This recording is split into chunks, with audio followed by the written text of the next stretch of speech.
thoughts about Palestine and Israel. I have a whole bunch of really cool TikTok videos ready to go, but I'm hopping on tonight because I've just spent the evening watching footage from Gaza, and I'm disgusted by what I've seen. And no, it's not propaganda. It's not some like overarching Hamas conspiracy to make us all angry at Israel. These are videos by average, everyday people who are on the ground experiencing the reign of terror that Israel is putting them through. And I've been concerned about the situation in Palestine for a while. Like, this isn't something I'm unfamiliar with. It isn't a situation in which I didn't just all of a sudden discover that there was apartheid in Palestine and that Israel had invaded, and that under the current prime minister, Israeli settlements have increased exponentially with no limits and no concessions to the Palestinian people at all. Like, they're literally having their land taken away from them and out from under them. It is no better than what we did to the Native Americans when Puritans and other colonizers came to this country and basically killed people and terrorized them off of the land that they had been living on forever. And that's what happened to Palestinians. And in 1967, Israel invaded Gaza and the West Bank, and then they pulled back a little bit, and then the dictator in charge, who's under corruption and bribery and fraud and all kinds of other indictments, started expanding Zionist settlements in Palestinian territory again and increasing tensions. And now I don't understand why no one has questioned why Israel is raining terror down on the Palestinian people that they already terrorize every single day. Except that the current prime minister is incredibly unpopular, and he has every reason to manufacture a reason to stay in power. And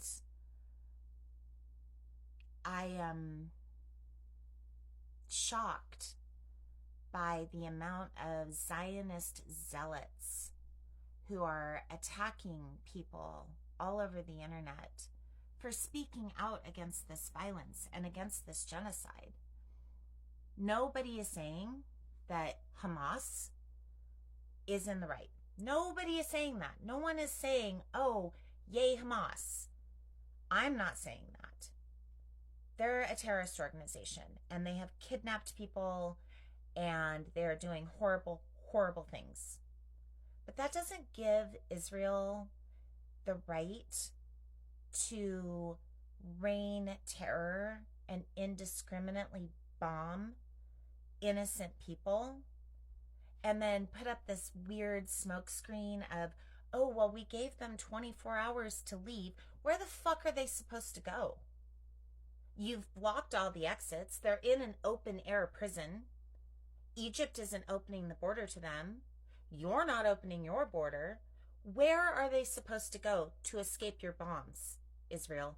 Where? And from my understanding and my research, not over just the last couple weeks, but over the last decade, Israeli military is really terrible to the Palestinian people, and they're taught to be terrible, and they terrorize children and families, and the life expectancy in Palestine is one of the lowest in the world. And it isn't because of famine or starvation, although those things are definitely a possibility because they're completely dependent on Israel because they're an occupied territory.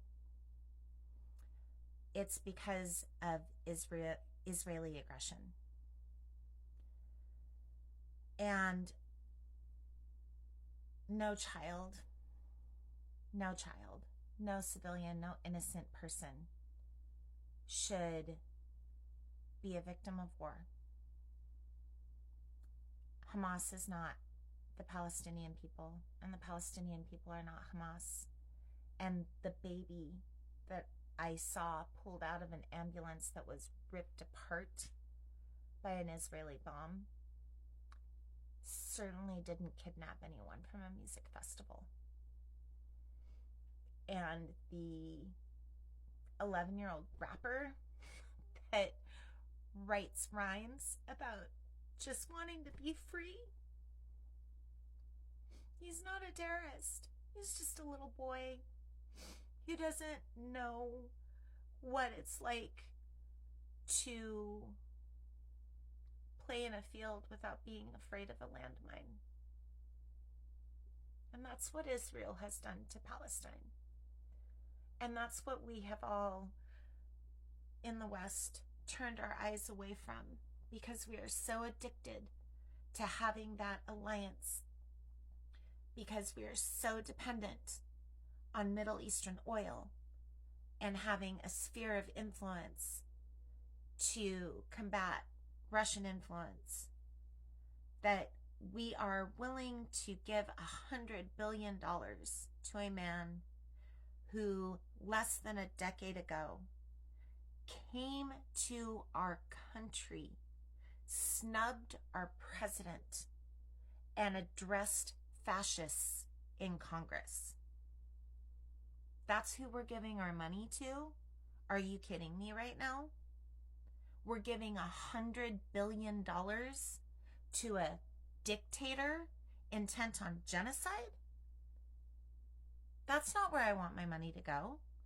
And you're going to tell the rest of us that live here that we can't have healthcare or universal basic income or food assistance for poor people or universal preschool or after school care or assistance for parents or resources of any sort, but we're, by God, going to give a genocidal dictator $100 billion American dollars.